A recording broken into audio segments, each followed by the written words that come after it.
Before everything came undone, our life felt like one of those old Polaroids, faded around the edges but still warm if you looked close enough. My name's Joel Atwood, 39, software architect, co-founder of a mid-tier tech startup that briefly flirted with greatness before crashing into corporate indifference. We lived in Portland, in a two-story Craftsman tucked beneath a canopy of sycamores that rained golden leaves in October. That's where Mallory and I spent 18 years building what I thought was a life. We weren't passionate anymore, but passion fades. That's what people say. What's supposed to remain is partnership, companionship, a gentle, mutual leaning. We still made each other tea, still watched our favorite shows, still argued about how to fold the fitted sheets. From the outside, we were a well-worn pair of boots, scuffed but intact, but something had changed. Not loudly. Not all at once. It was in the way she'd sit with me on the couch but lean ever so slightly away. The way she stopped saying love you as punctuation and instead let it hang awkwardly at the end of calls. Her kisses had turned into closed-mouth gestures, like signing a check instead of writing a love letter. Then came the excuses. I'm just tired tonight, she'd say. My head hurts. Can we just cuddle? I nodded every time. I wasn't about to guilt her into anything. I figured maybe this was what aging together looked like, less fire, more flickering pilot light. Looking back, I can see the story unraveling. But at the time? It just felt like a cold stretch of weather that might pass, until the guest room, one night, she asked if I could sleep down the hall. Just for a few days, she said, not quite meeting my eyes. I've been feeling claustrophobic. I think better alone. I stared at her. This was a woman who used to curl into my chest like it was home. Now, she wanted solitude. From me, I moved my pillow and a blanket, quietly, like I was trying not to wake something that had already died. I lay in that room, staring at the ceiling fan as it circled above like a slow, deliberate clock. I told myself this was a rough patch. That we'd find our way back. That couples go through winters. That spring would come, but spring wasn't coming. The night Mallory confessed she'd been cheating felt like someone kicked a leg out from under our marriage and let it slump against the floor. We were sitting on opposite ends of the couch, the same couch we'd picked out 15 years ago after arguing for an hour at IKEA. I remember thinking we looked like bad actors in a low-budget breakup scene, me gripping a throw pillow, her eyes fixed on a coaster. I'd been with other people, she said, like she was ordering a sandwich. I blinked. What? On and off, she repeated. Over the last few years. No tears. No apology. Just those 3 syllables on and off, like the affair was a faucet she turned when she was thirsty and shut when she wasn't. My stomach dropped so fast I felt motion sick. She said it was about the lack of sex. That she felt unwanted. That I'd stopped trying. I wanted to tell her I hadn't stopped trying, I'd just stopped succeeding. There's a difference. There's always a difference, but people only see what fits the story they need. I didn't shout. I didn't throw anything. I just sat there, trying to understand how a person you built a life with could fracture the foundation and then blame you for the cracks. The next morning, I stood in the shower with the water running hot enough to sting, trying to rinse off whatever part of me was left feeling human. I stared at the tile until my vision blurred, not from tears, just from the heat. The tears came later. We kept talking, strangely.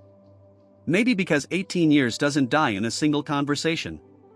Maybe because I'm stubborn, or maybe because some part of me still thought we could duct tape it back together. I suggested therapy. She hesitated, then shrugged. Sure. I guess it can't hurt. We saw a couples counselor 3 times. Her name was Judith, and she had the soft patience of someone who had seen thousands of slow-motion implosions and learned not to flinch. She asked questions. Mallory offered vague half-answers.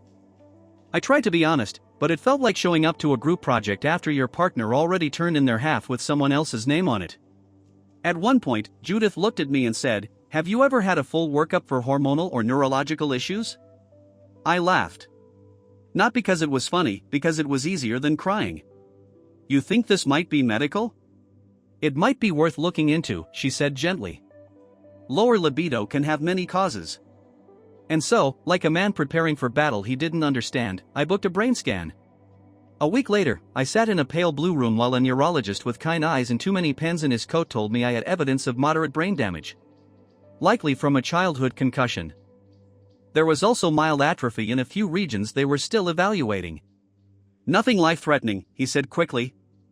but it could explain certain patterns. And that's when it hit me, not the scan, not the diagnosis.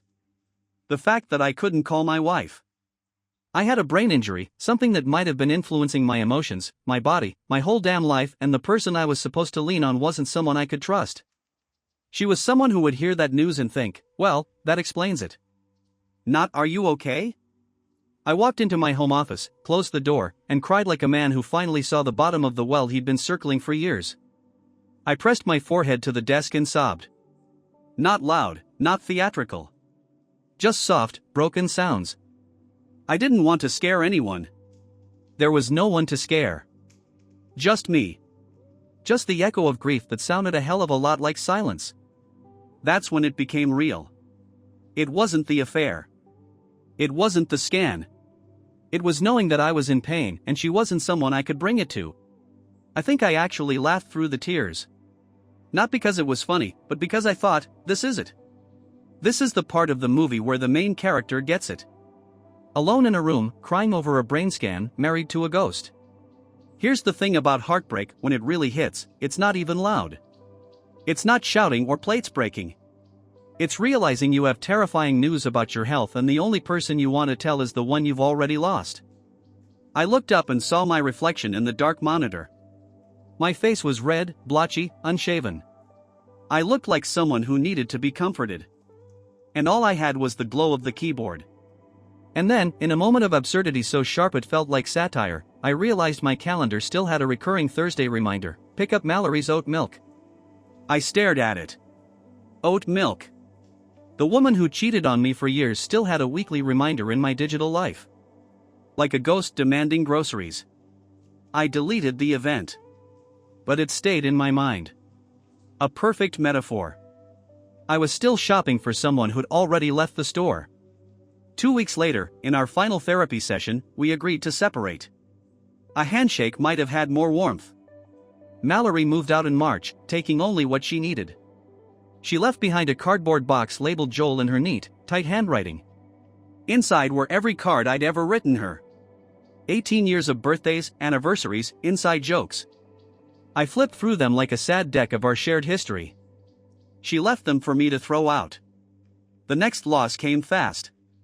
April. The company I had co-founded folded. Parent firm pulled the plug.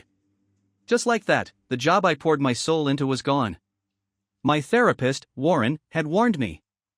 You might become unmoored, he said. Like a boat that lost its dock. He was right. My life turned into driftwood. No wife. No job. No forward motion. Just the echo of my own footsteps in the empty house.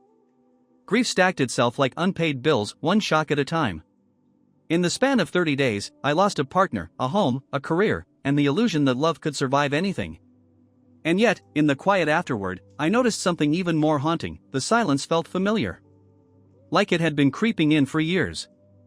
I just hadn't noticed until everything else was gone.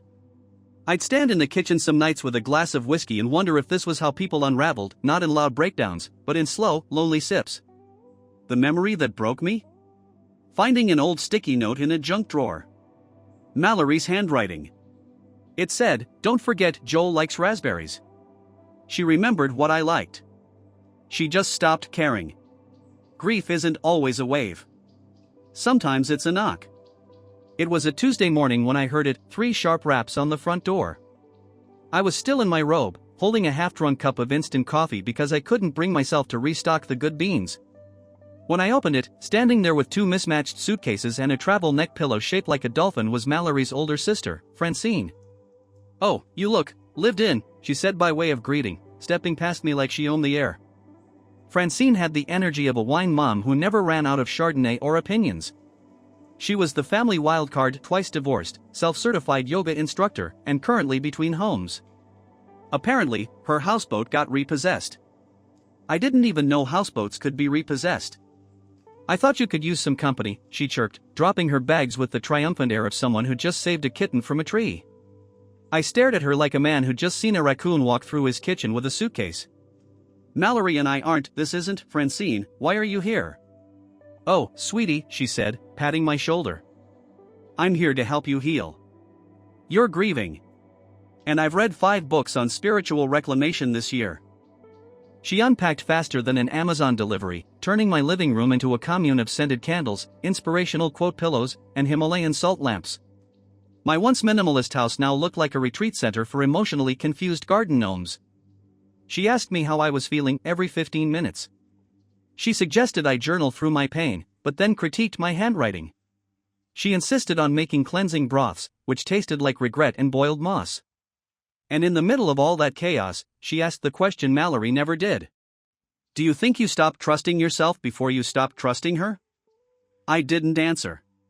But I didn't need to.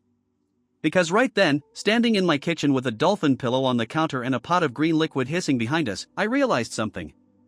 Grief doesn't always come for you alone. Sometimes it brings company.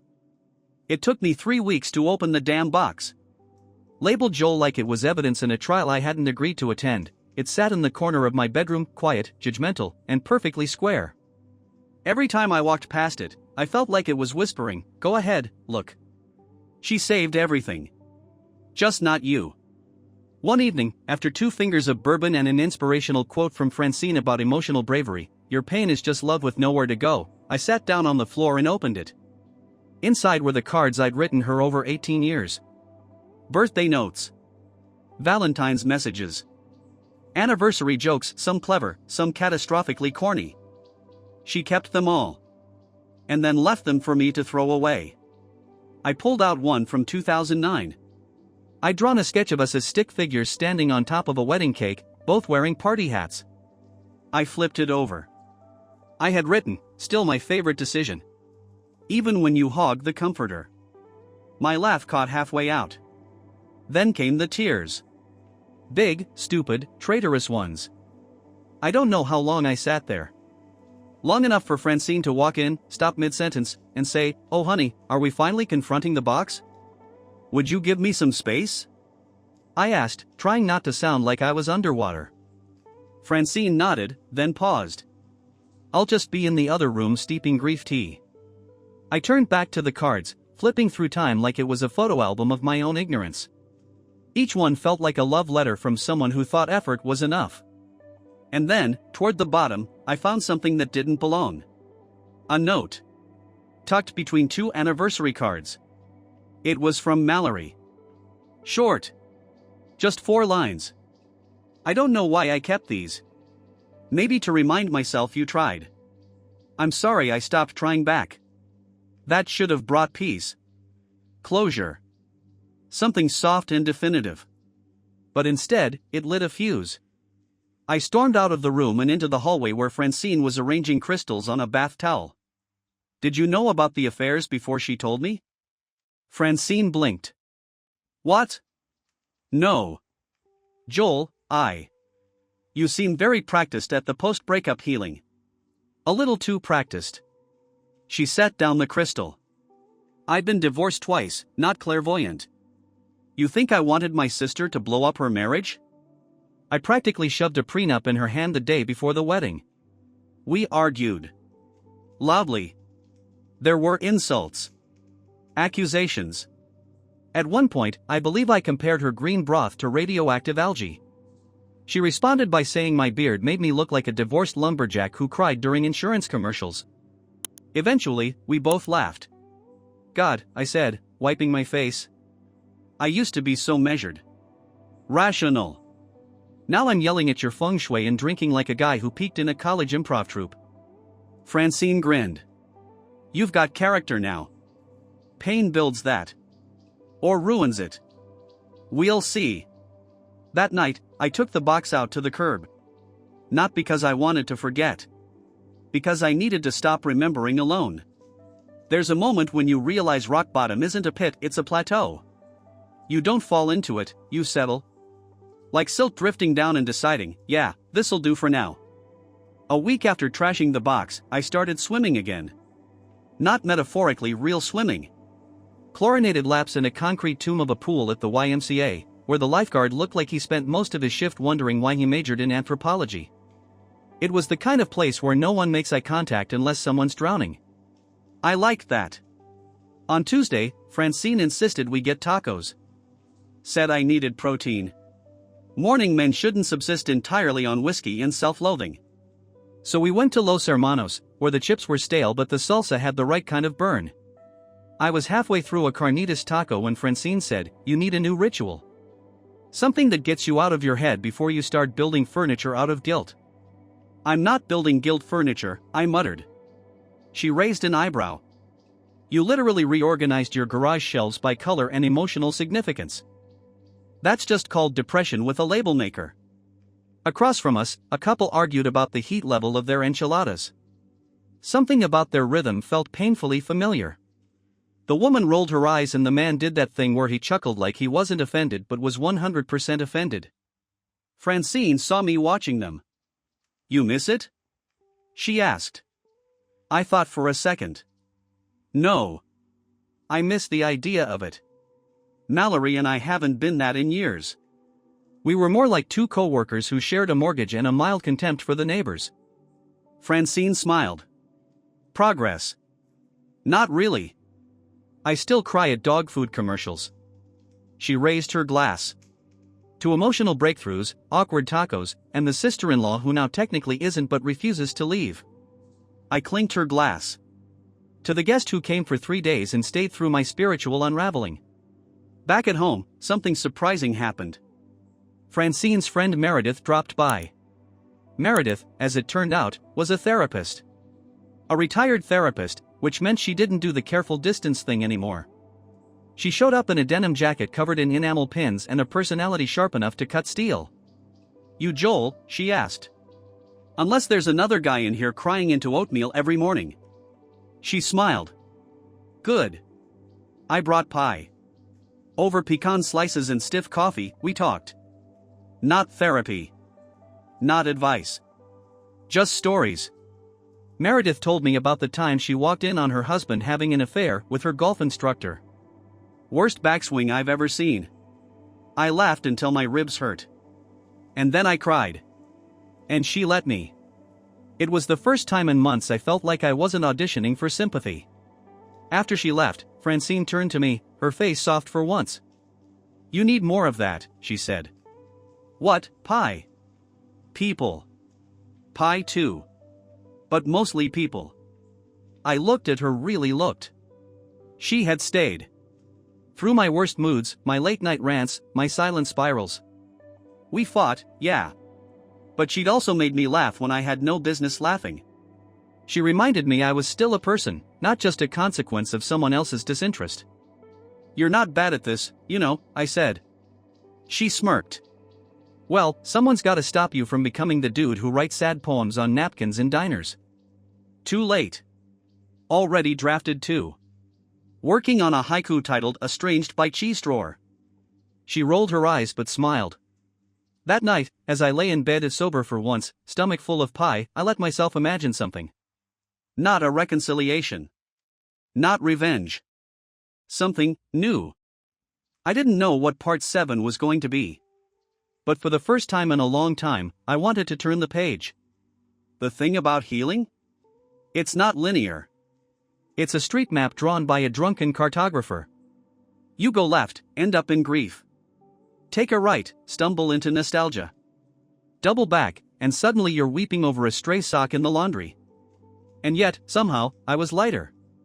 Francine had taken to leaving little post-it notes on the fridge. Some inspirational, time heals all wounds, but sarcasm speeds it up, some practical, buy milk, the real kind, not oat, and some, deeply questionable, consider Reiki for your resentment. Wednesday night, I got a message from an old friend, Caleb. We hadn't talked in over a year. He was Mallory's friend first, then ours, then awkwardly neither after the split. The text just said, "I saw her. Thought you should know." That was it. No location. No explanation. No punctuation. Like a sentence whispered through a crack in time. I stared at it for a while. Then I called him. "Caleb, man. You can't just text me like you're dropping a breadcrumb in a murder mystery." He sounded tired.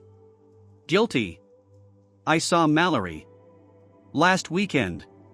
With Brandon. They were at the coast. Holding hands. She looked happy. Of course it was Brandon. My ex-best friend. The guy who gave me career advice while probably giving her something else behind closed doors. I thanked Caleb. Hung up. Then stared at the wall until Francine walked in. You look like you just watched your dog drive away in your car. What happened? I told her. She didn't respond with a hug. Or some wisdom. She just grabbed the tequila and poured 2 shots. To truth, she said. I knocked it back. It burned beautifully. You gonna spiral? She asked. Maybe. Fine. But spiral creatively. No sad playlists. Make a painting. Write a monologue. Shave your beard into a shape that tells a story. I laughed. Then did something I didn't expect. I wrote a letter. To Mallory. Not to send. Just to write. It wasn't bitter. It wasn't poetic. It was honest. We stopped being us so quietly that I didn't notice until I was alone in a house echoing with my own voice. You found someone new. I'm finding something else too, myself. And I hope, wherever this leaves us, we both end up whole. Eventually. I folded the letter. Slid it into an old shoebox I hadn't used since college. That felt symbolic enough. Then I grabbed my coat. Where are you going? Francine asked, now building a vision board out of junk mail and glitter pens. To a bar. I need to talk to someone who doesn't know the entire plot of my life. She raised her glass of kombucha. Don't get murdered. Or married. I smiled and walked out. At the Lighthouse, a dive bar tucked behind a bowling alley, I found exactly what I didn't know I needed. A jazz trio played in the corner. A woman at the bar was sketching in a notebook. I ordered a whiskey and sat 2 seats away from her. She glanced over. You look like you've got a plot twist coming. I blinked. Excuse me? She smiled. I'm a cartoonist. I draw faces all day. You've got the eyes of a guy whose story just turned. I laughed. It was involuntary. We talked. Her name was Elena. She hated olives, loved crossword puzzles, and once broke up with someone because they liked the word moist. It was the first conversation in months that had no gravity, no grief. Just 2 strangers laughing about weird dreams and bad TV. When I left, I didn't ask for her number. But I wrote her name down on a napkin. Not as a keepsake. As a reminder. The world still had characters worth meeting.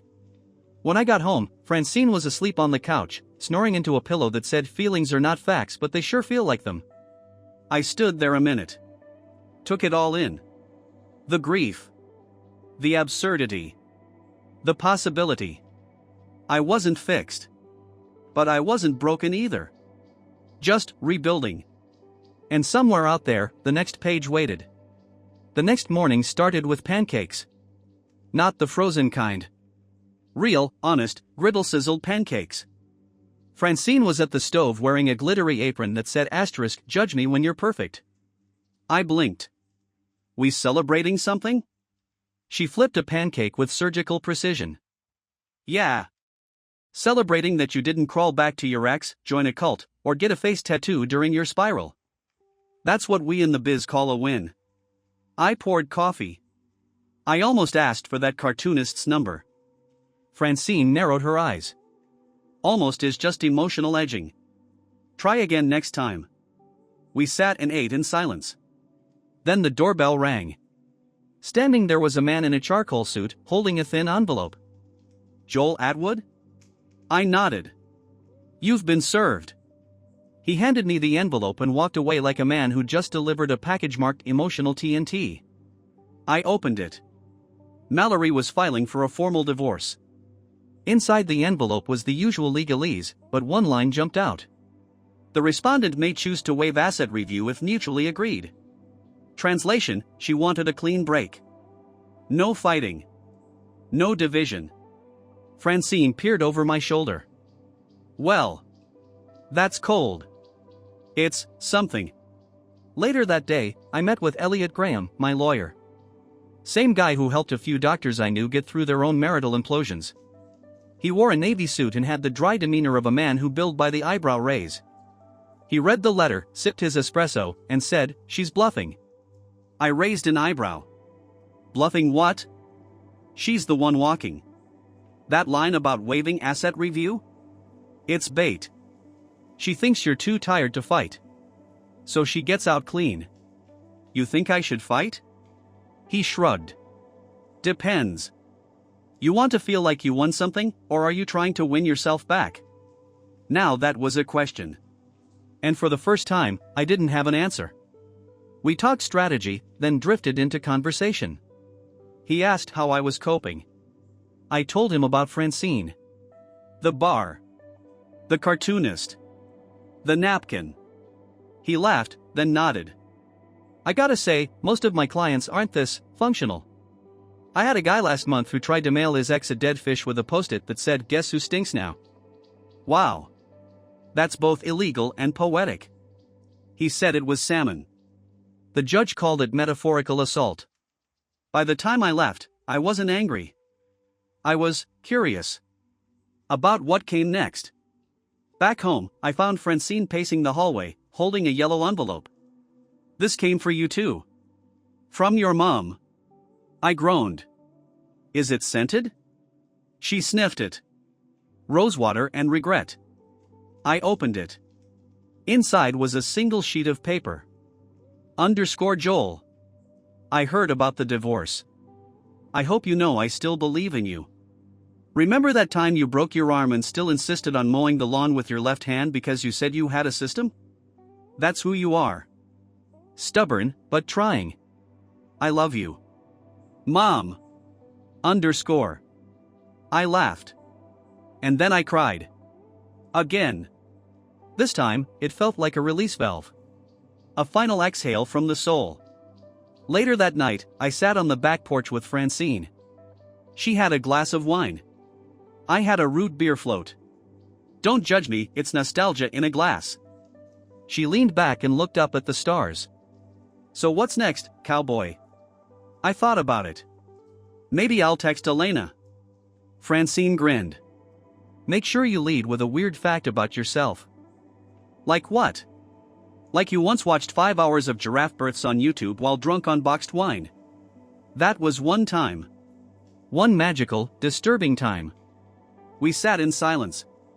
The kind that feels earned. Then my phone buzzed. Unknown number. Just one message. I was hoping I'd see you again. The cartoonist. I showed it to Francine. She gasped. Then screamed.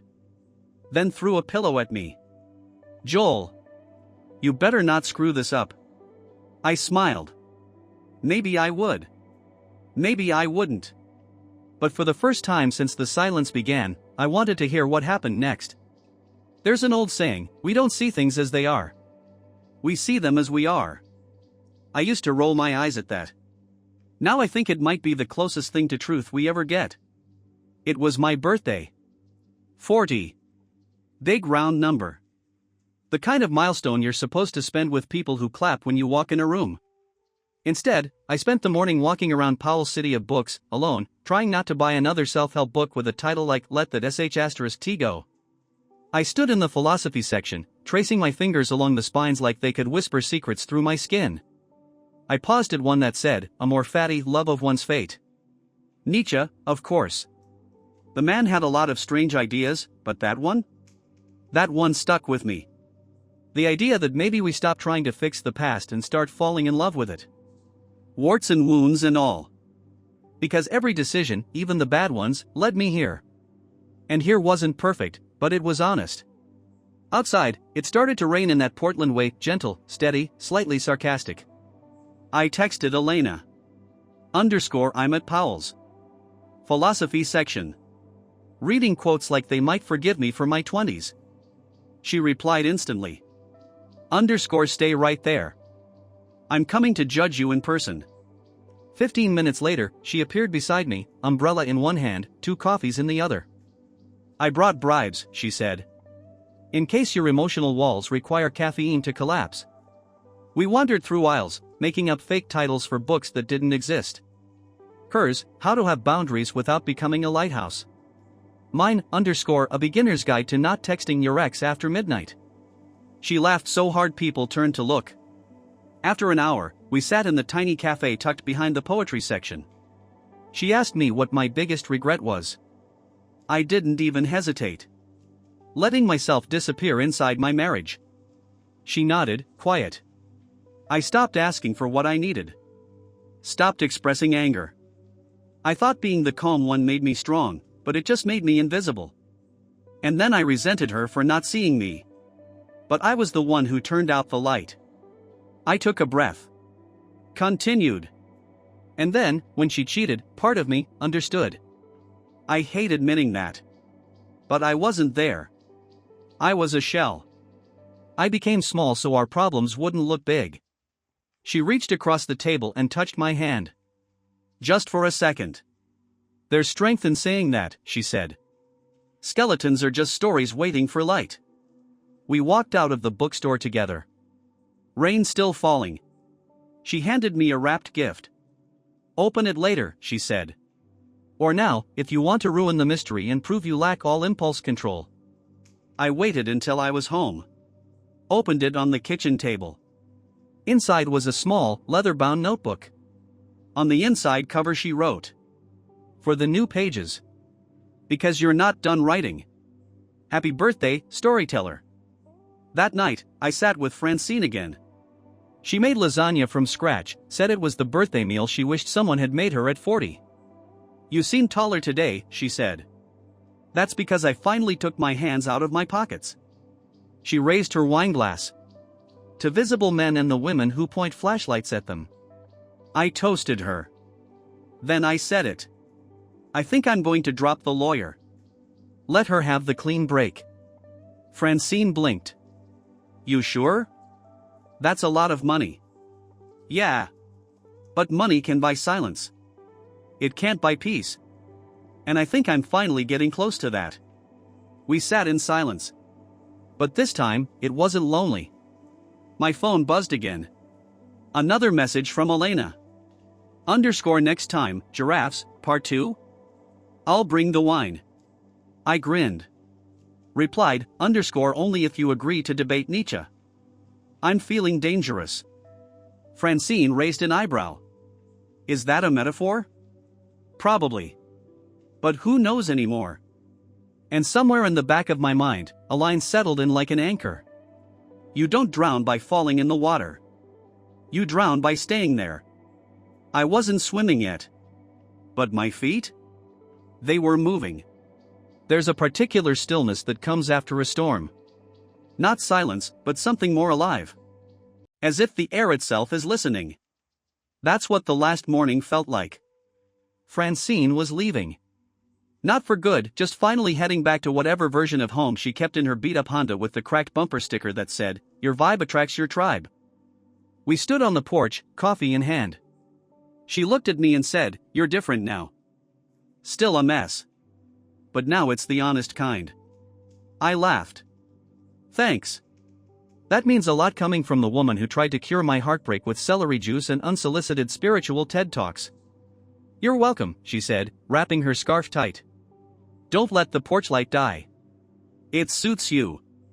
Then she hugged me. A long one. When she pulled away, her eyes were wet. Keep writing, Joel. That's how you don't disappear. And then she was gone. I sat on that porch for hours that day. Thinking. About pain. About growth. About how I used to think those things came in waves. Now I know better. They come in spirals. We pass the same lessons over and over, each time seeing them from a slightly different height. Mallory never responded to the letter I never sent. That was for the best. I didn't need closure from her. Closure, I learned, isn't about answers. It's about reclaiming the narrative. It's standing in your own story and saying, "This is mine now." Elena came over that evening. She brought wine and a documentary about Japanese treehouse designers. We sat on the floor, shoulder to shoulder, and when she reached for my hand, I let her. "You okay?" she asked. "No," I said. "But I'm not pretending anymore." We both smiled. To you, whoever's reading this, if you're in the middle of your own collapse, let me tell you something I wish I'd known sooner. You're not broken. You're unfolding. You're not lost. You're in the middle of a damn good plot twist. Let it hurt. Let it hollow you. Then fill it with something real. Something earned. And whatever you do, don't disappear. Not in a marriage, not in a job, not in your own life. Keep your porch light on. Someone will see it. Even if that someone is you. This is not the end. It's just the part where the credits roll for a moment. Then the music swells. And the screen fades in on something new.